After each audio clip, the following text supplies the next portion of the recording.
From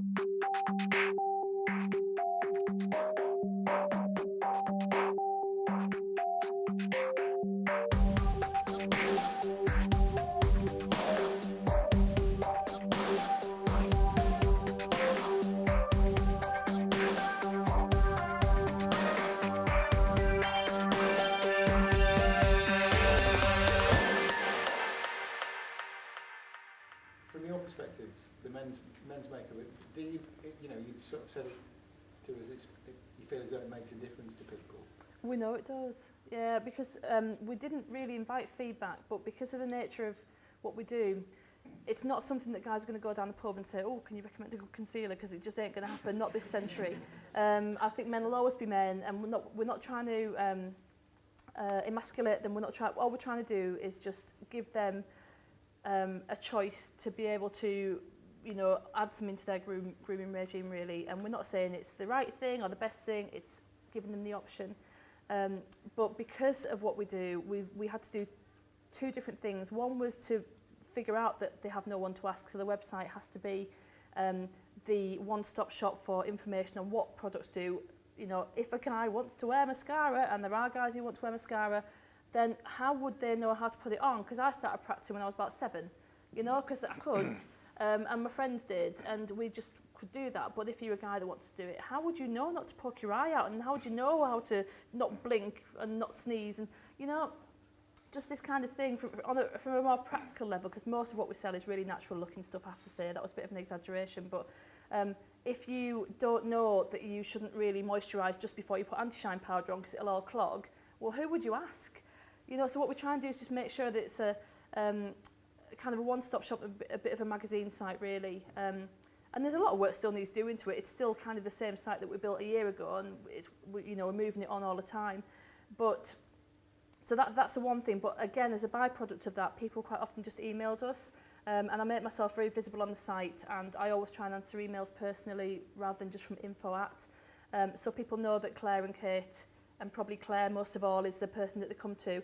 And we get feedback saying, oh wow, I've had a real problem with kind of blotchy skin, and I found this stuff, and you can't tell that I'm wearing it, and it's just given me so much self-confidence. So I mean, that's a personal first-hand example, but we get loads of them.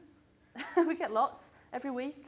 There's nothing stopping it, really. I mean, we can take on more products. What we want to do possibly is get our own range, but the implication of that, as Louise will know from having her own range of the tanning products, it's not a thing you can do lightly, and even to do one product is a big investment, because it's not just the product, it's the container and the applicator and the packaging, and the fact that you've got to do it all in volume, and it becomes a big thing and not something we could do now.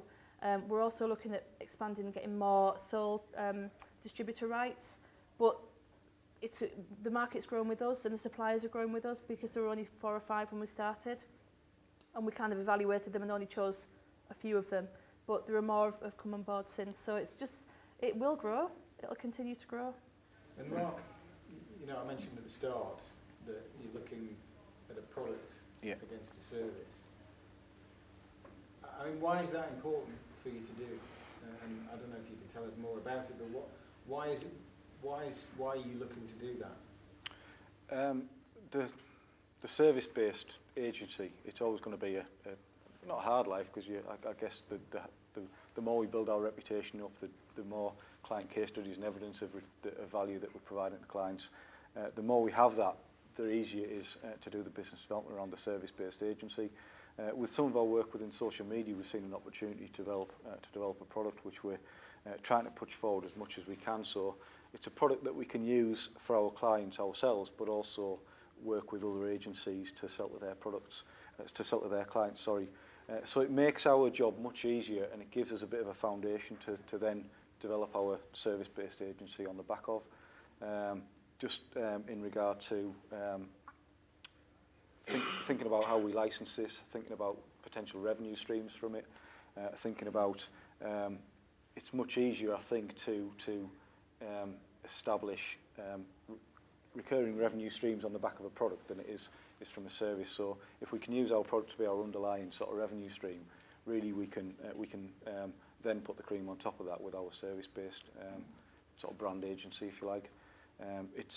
it's a difficult one because we're at a point in our time where we see this opportunity for the product and we're starting to develop a prototype for it. But we're at a coalface, and what we don't want to do is sacrifice the clients that we're working with already, the focus that we've got on the brand agency. The product is very much there to support what we do as a brand agency. It's a community product around social media to help brands get closer to their audiences. So it's fundamental to what we actually do as a brand agency. It's not some completely different product that we're going off and taking our focus away from the core business to look at that. It's something that's going to be value added. But if we can use it, then certainly other agencies like us can use it, which we can hopefully white label and sell onto them. So we get recurring income from them while we're continuing to build ourselves up as a service-based brand agency.